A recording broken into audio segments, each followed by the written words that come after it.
Change.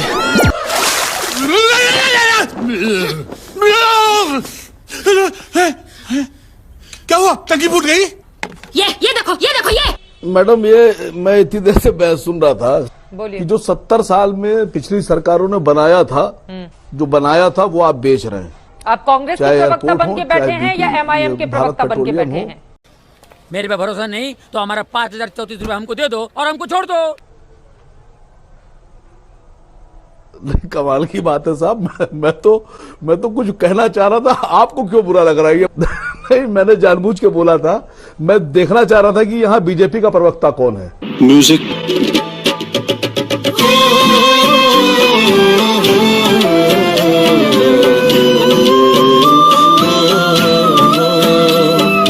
अमीर देवगन, तुम्हें बात नहीं सुननी तो बुलाए मत करो। दलाल और भड़वे की तरह बात मत करो। बात करनी है तो पत्रकार की तरह बात करो।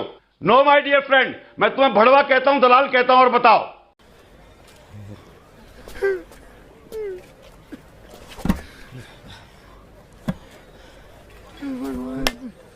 हाँ बिल्कुल, कम से कम मर्यादा रखिए सर, कम से कम मर्यादा रखिए, थोड़ी मर्यादा रखिए।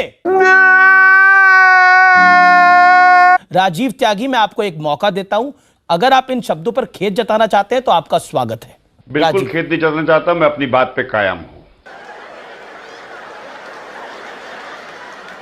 बिल्कुल भी आपके प्रति जो मैंने 2 शब्द इस्तेमाल किए हैं, अगर आप मुझे मजबूर करेंगे तो मैं दोबारा इस्तेमाल करूंगा। चलिए सर, फिर थैंक यू सर।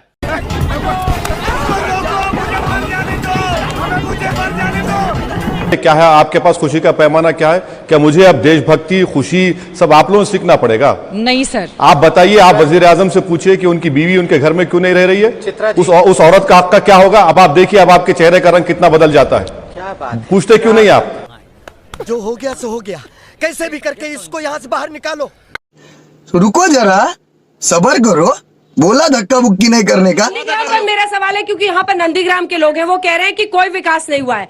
आप में से कितने लोग मानते हैं कि पिछले 5 या 10 सालों में यहाँ पर विकास हुआ है, नंदीग्राम में बदलाव हुए हैं? कितने लोग मानते हैं? अच्छा, कितने लोग मानते हैं कि विकास नहीं हुआ है? स्कूल, कॉलेज, पढ़ाई, शिक्षा, रोजगार, किसानी, कौन मानते हैं अभी विकास नहीं हुआ है, बदलाव होना चाहिए? Once more, once more, once more। Thackeray देशद्रोही हैं? एक मिनट, राज ठाकरे देश तोड़ने की बात कर रहे हैं? आप कुछ भी बातें करते रहेंगे बिना सोचे, बिना समझे, आपके मुंह में जो आए आप बोलते जाएंगे। शाबाश बेटा, बहुत बढ़िया। अगर ये इस तरह की आप हिंदी चैनल वाले अगर हरकतें करते रहेंगे तो उनके लिए नहीं, बाकी लोगों के लिए मैं पुलिस के पास जाऊंगा या उनको कंप्लेंट करूंगा।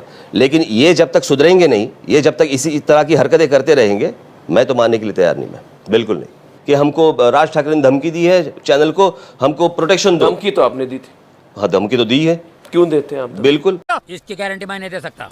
धमकी देना, आप डिसाइड करने वाले कौन होते हैं इस देश में कि आप कहेंगे वही सच होगा? आप मुझे पूछ रहे हैं कि तुम कौन हो, तो मैं पूछता हूं आप कौन है? गजब बेइज्जती है। क्योंकि we have the freedom of speech and expression. बिल्कुल, तो मुझे भी है। बेटा, तुमसे ना हो पाएगा। लेकिन राज तुम तो टीआरपी हो हमारे लिए। टीआरपी हो, यानी आपके टीआरपी के लिए आप किसी भी कोई भी सेंटेंस ट्विस्ट करेंगे, लोगों को भड़काते रहेंगे। मेरा सिर्फ इतना ही कहना है कि ये आपके टीआरपी के लिए ज्यादा नाटक मत करना, नहीं तो मैं तो देख लूंगा फिर। मजा आ रहा है ना? आप कोई ऐसे नहीं है जो देश में कुछ भी हंगामा खड़ा करेंगे। आप मीडिया से जो लोग कह रहे हैं, जो लोग बोल रहे हैं, जो सेंटेंस है वो ट्विस्ट करके आप कुछ भी करते रहेंगे, ये कैसे चलेगा? मुझे लग रहा है ओवैसी साहब, दरअसल दिक्कत इस बात की है आपको, क्योंकि मोदी सरकार इसको लेकर आई है। मैं फिर आपसे कहूंगी, क्योंकि मोदी जी लेकर आए हैं, इस वजह से आपको दिक्कत है। मैडम, आपको इतनी मोदी से मोहब्बत नहीं, अरे मैं इतना मोहब्बत क्यों है मोदी से आप लोगों को? अरे छोड़िए ना, इंसान है, मैं भी इंसान हूं, आज नहीं कल सब जाएंगे, कोई टिकने वाला नहीं है। क्या बढ़िया था गुरु। आपको प्रॉब्लम क्या है मीडिया में कि बस मोदी के खिलाफ कोई बोले तो एक तो आपको लगता है कि भाई थर्मामीटर 104 दिखा रहा है। अब नहीं मालूम क्या प्रेशर है आप लोगों पर। हमको तो कोई प्रेशर नहीं है। इसके पीछे कहानी है, सुना क्या? नहीं नहीं बोलता हूँ मोदी के बारे में आपको तकलीफ हो जाती है। नहीं, तो आप कहते हैं कि हम किराएदार नहीं हैं। हाँ मैडम, हम यहाँ पर हकदार हैं। अगर मैं ये कह रहा हूँ कि इस मुल्क में मुझे बराबरी का हिस्सा मिलना चाहिए, तो इसमें बुरी बात क्या है? कॉन्स्टिट्यूशन कह रहा है राइट टू इक्वालिटी। नहीं अब राइट टू इक्वालिटी की बात कर रहा हूँ, डरा कौन रहा है?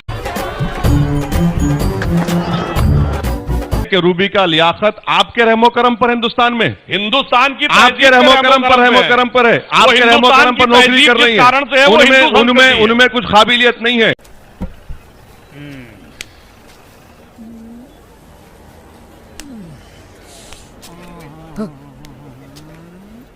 आपको लगता है कि मैं बाकी मुसलमानों की तरह है कि असद ओवैसी भाषण देंगे कि रूबी का लियाकत आपके रहमो करम पर और मैं डर जाऊंगी?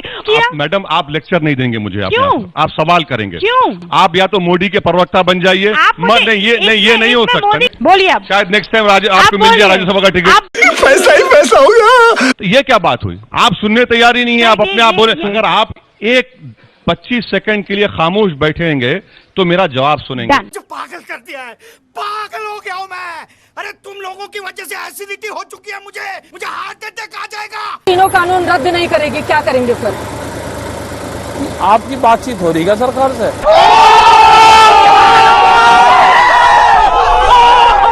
ये गोदाम किसके बन गए?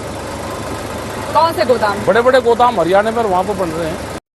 कुछ मुंह में घुसेड़ा, उसके बाद गले को उधेड़ के नाक से बाहर निकाला, उसके बाद मेरी बत्ती गुल हो गई।